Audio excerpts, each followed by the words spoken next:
Netanyahu denies claims by sacked Shin Bet chief that he ordered spying on protesters and demanded loyalty.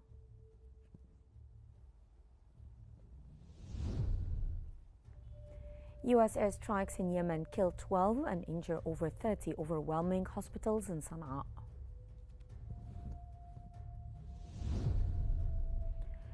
U.S. President Donald Trump says U.S. economy can slow down unless interest rates are lowered immediately.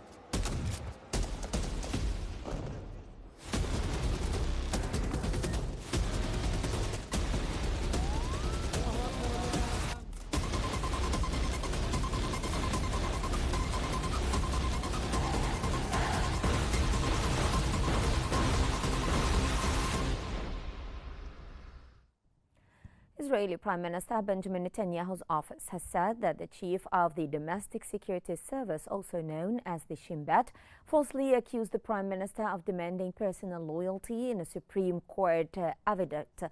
Bar, who Israeli media reported would be resigning from his position in mid-May, has been at the center of a dispute between Netanyahu and the Shin Bet after the Prime Minister said that he no longer trusted Bar following the October 7, 2023 Hamas attack security failure. Bar's sacking last month triggered protest. His dismissal was later suspended by the Supreme Court.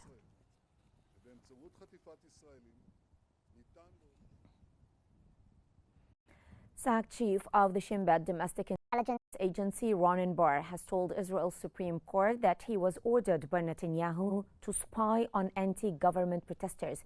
In an affidavit submitted to the court, Bar wrote that he was asked to provide details about the identities of Israeli citizens, protest activities who had followed security personnel, and to be aware of who were protest funders. The document also confirmed an Israeli media report that Netanyahu tried to get Bar's signature to delay the Prime Minister's testimony in his corruption trial.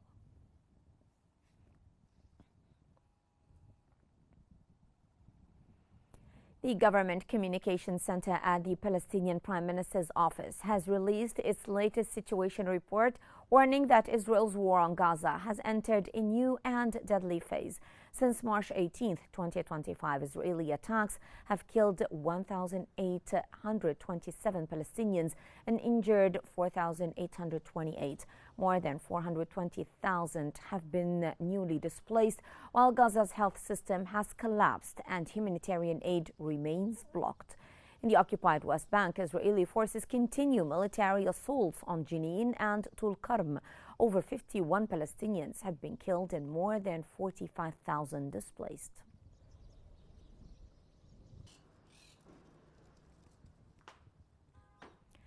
The United Nations Relief and Works Agency for Palestine Refugees, UNRWA, has said that the vast majority of Gaza's population are civilian children, women and men suffering indescribable suffering.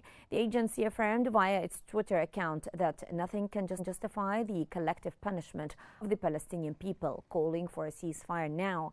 It noted that the deteriorating humanitarian situation is worsening as a result of the bombing and the ongoing blockade, which prohibits the entry of humanitarian aid and commercial supplies.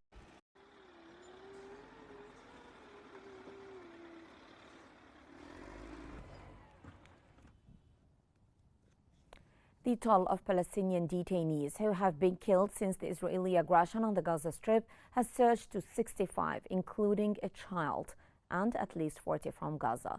The Palestinian Prisoners Society, known as PPS, emphasized in a statement that among the killed detainees are 74 whose bodies are still being held by the occupation, 63 of whom have been held since the beginning of the aggression. The PPS also noted that the Israeli occupation continues to conceal dozens of dead Palestinians among the detainees from Gaza.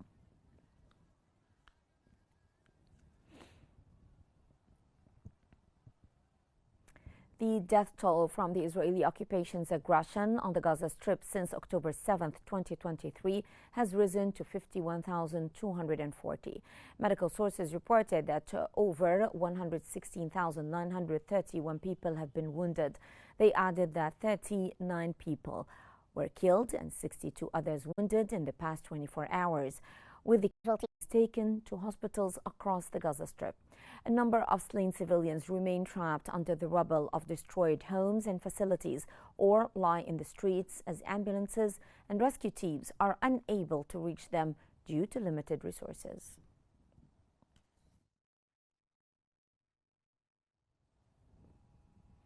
The Israeli occupation continues its aggression on the city and camp of Jenin for the 91st consecutive day. Occupation forces continue to send military reinforcements accompanied by fuel and water tanks from the Jalama checkpoint to the vicinity of Jenin camp. Israeli occupation forces also closed the road between the cities of Nablus and Jenin and the entrance of the town of Bazaria, alleging that a shooting attack had been carried out in the area.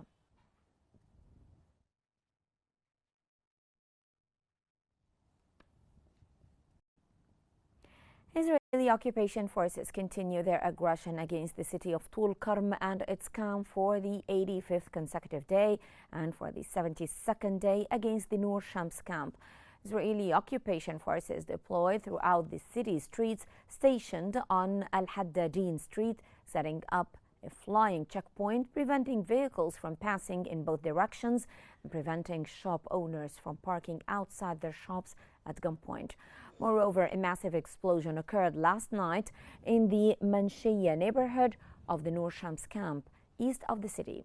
A house caught fire following the explosion, followed by a thick plume of smoke.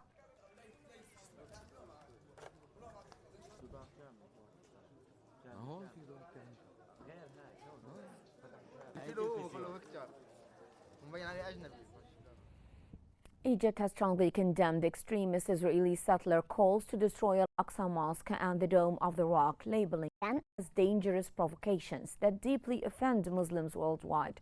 In a statement, the Egyptian Ministry of Foreign Affairs denounced these incitements as flagrant violations of international law and the sanctity of Islamic and Christian holy sites in Jerusalem. The ministry emphasized the urgent need to halt such inflammatory actions, warning that they threaten to escalate regional tensions. Egypt urged the international community to intervene promptly to stop these violations and uphold the historical and legal status of Jerusalem's sacred sites.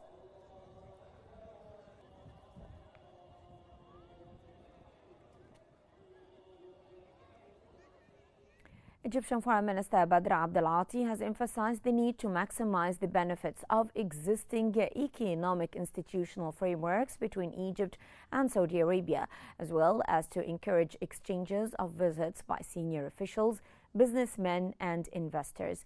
During the political consultation and follow-up committee meetings with his Saudi counterpart, Prince Faisal bin Farhan, the foreign minister highlighted the importance of aligning Egypt's Vision 2030 with Saudi Arabia's Vision 2030 and achieving integration between the industrial strategies of both countries. The two foreign ministers also discussed developments in Gaza, efforts to de-escalate the situation, and the reinforcement of the ceasefire in the region, especially in light of the deteriorating humanitarian conditions. They also touched on plans for the reconstruction of Gaza, as well as the situation in Sudan, Syria, Lebanon, and the Red Sea.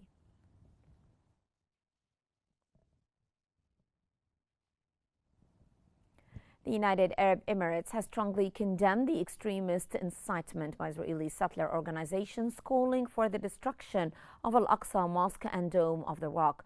The UAE has also strongly condemned the violations committed against Christians in Jerusalem during the Holy Saturday, including obstructing access to churches and acts of physical aggression, and has warned against the dangerous repercussions of these arbitrary acts, which risk exacerbating tensions and escalation in the region.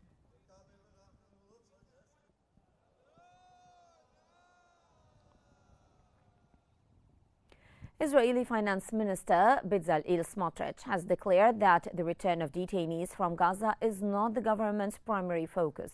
Smotrich stated that although this objective is important, the main goal is to eradicate Hamas to prevent incidents like October 7th.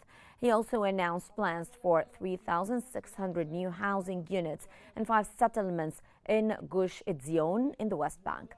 His remarks incited outrage among the families of the 59 detainees who felt abandoned by the government.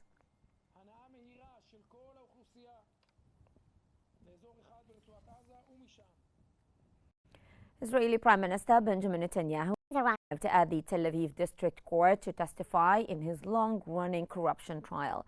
He has denied any wrongdoing and has pleaded not guilty. Netanyahu, aged 75, is Israel's first sitting prime minister to be charged with a crime. Dressed in orange jumpsuits and holding up banners, a small group of protesters demonstrated in front of court, calling on Netanyahu to resign.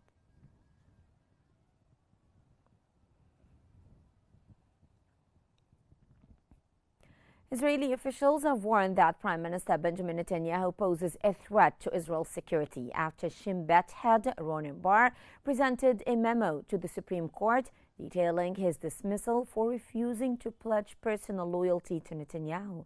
Leader of the domestic party, Yair Golan, called Bar's statement a serious indictment and an alarm for democracy, accusing Netanyahu of political and security failure.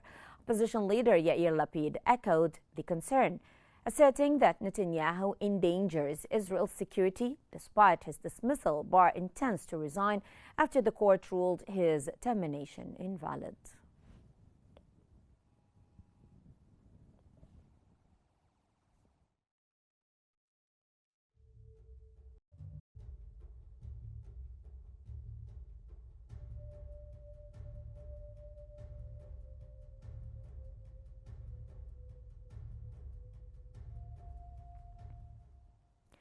Iranian Foreign Ministry spokesperson Ismail Baqai has announced that Foreign Minister Abbas Araghchi will visit China tomorrow ahead of the third round of nuclear talks between Tehran and Washington, scheduled for next Saturday in Oman.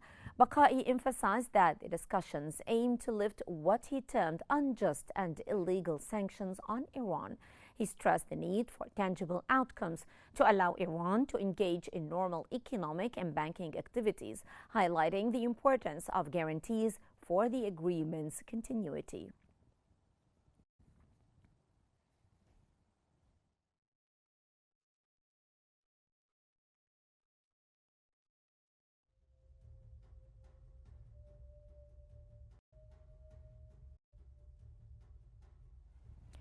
U.S. forces have carried out airstrikes in Yemen's Sa'da and Al-Mahwid governorates, targeting Houthi sites and the UNRWA market, which resulted in 12 deaths and more than 30 injuries in Sana'a, where there is a surge of casualties at local military hospitals. Ambulance and firefighter crews quickly arrived to evacuate the injured, primarily civilians, amid chaos caused by fires and smoke. Hospitals are struggling to manage the influx of patients due to limited resources. The Houthis has urged members to donate blood while rescue teams search for survivors under the debris.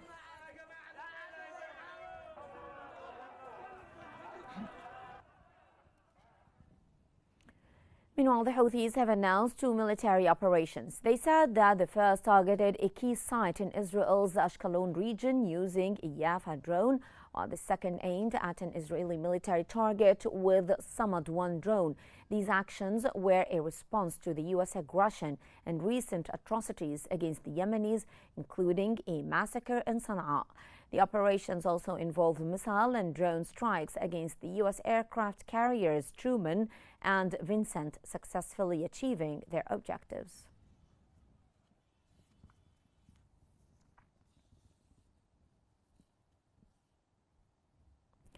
Pope Francis, the first Latin American pontiff, has passed away at the age of 88 following complications from double pneumonia. Despite recent health challenges, he appeared publicly on Easter yesterday, offering blessings to thousands. His 12-year papacy was marked by efforts to reform the church, promote social justice, and engage in interfaith dialogue. Global tributes have poured in, honoring his humility and dedication to the marginalized. World leaders expressed profound condolences, praising his legacy of compassion and interfaith dialogue.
In South Korea, ousted President Yoon Suk-yeol has appeared at his second criminal trial hearing, facing charges of insurrection. Yoon arrived at Seoul Central District Court in motorcade. The court allowed media coverage of the trial, with journalists capturing brief footage of the former president.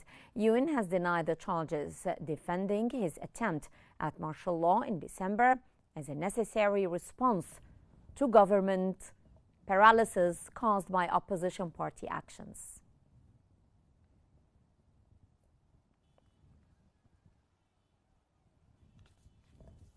China has imposed sanctions on some U.S. Congress members, government officials, as well as heads of non-governmental organizations for strange behavior on Hong Kong-related issues. Chinese Foreign Ministry spokesman Lin Jian said that the sanctions come in response to the U.S. sanctioning 6 Chinese and Hong Kong officials last month, which China strongly condemns. Lin Jian stated that Hong Kong is part of China and that Hong Kong affairs should not be interfered with by the U.S. He emphasized that any wrong actions taken by the U.S. regarding Hong Kong-related issues would be met with resolute and reciprocal counteraction by China.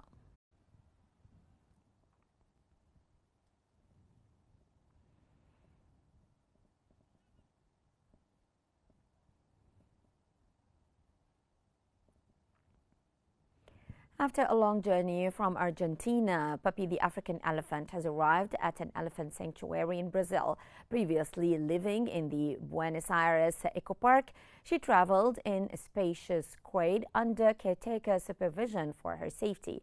At 35 years old, Puppy underwent quarantine and training to adjust to the crate and reduce travel stress before reaching the 2,800-acre sanctuary. She will not share space with 5 Asian elephants there due to species differences, as the sanctuary promotes a dignified life for rescued elephants.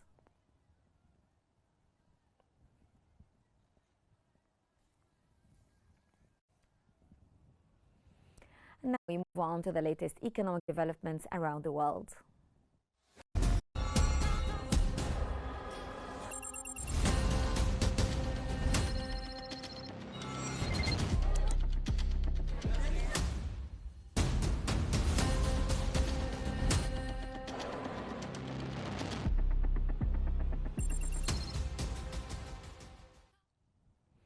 U.S. President Donald Trump has said that the U.S. economy can slow down unless interest rates are lowered immediately.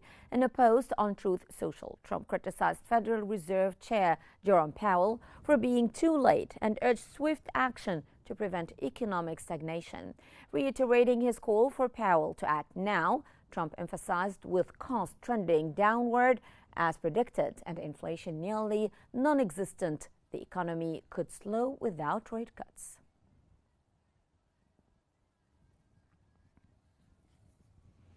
China has firmly opposed any deal between the United States and its trading partners that could compromise China's interest. A spokesperson for the Ministry of Commerce said that if such a situation arises, China will not accept it and will resolutely take corresponding countermeasures. Spokesperson added that the country has both the resolve and the capability to safeguard its legitimate rights and interests.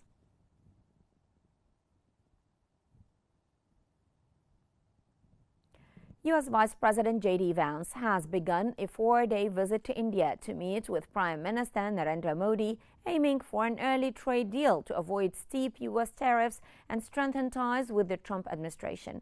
Modi and Vance are expected to review progress on the bilateral agenda outlined in February when the Indian leader met President Donald Trump in Washington.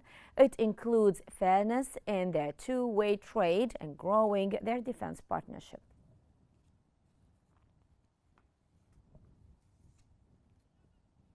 South Korea has announced that it found increased attempts to disguise foreign products as Korean exports, primarily from China, to avoid U.S. President Donald Trump's sweeping tariffs. The South Korea Customs Service said that it had found 29.5 billion won worth of violations related to country of origin from the first quarter, with U.S.-bound shipments accounting for 97% of the total after a special probe last month. That compared to a total of 34.8 billion won worth of violations for all of 2024, among which U.S.-bound shipments accounted for 62%.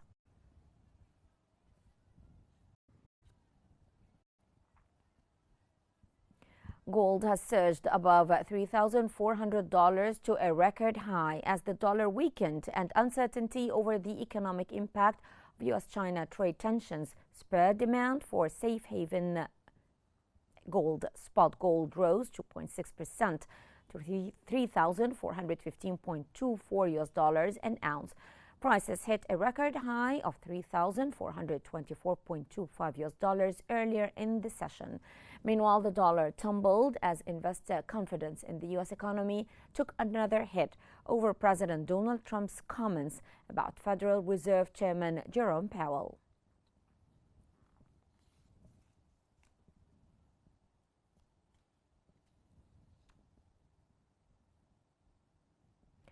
Oil prices fell nearly 3% on signs of progress in talks between the U.S. and Iran, while investors remained concerned about economic headwinds from tariffs, which could curb demand for fuel. Brent crude futures were down 2.8% at $66.03 a barrel. U.S. West Texas Intermediate crude fell 2.6% to $62.99 a barrel after setting up 3.54% in the previous session.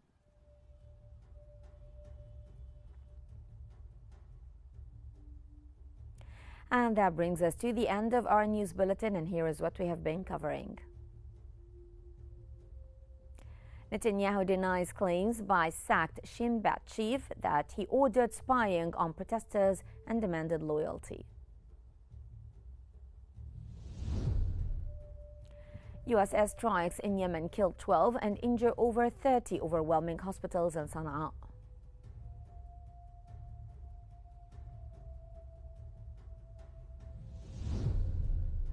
U.S. President Donald Trump says U.S. economy can slow down unless interest rates are lowered immediately.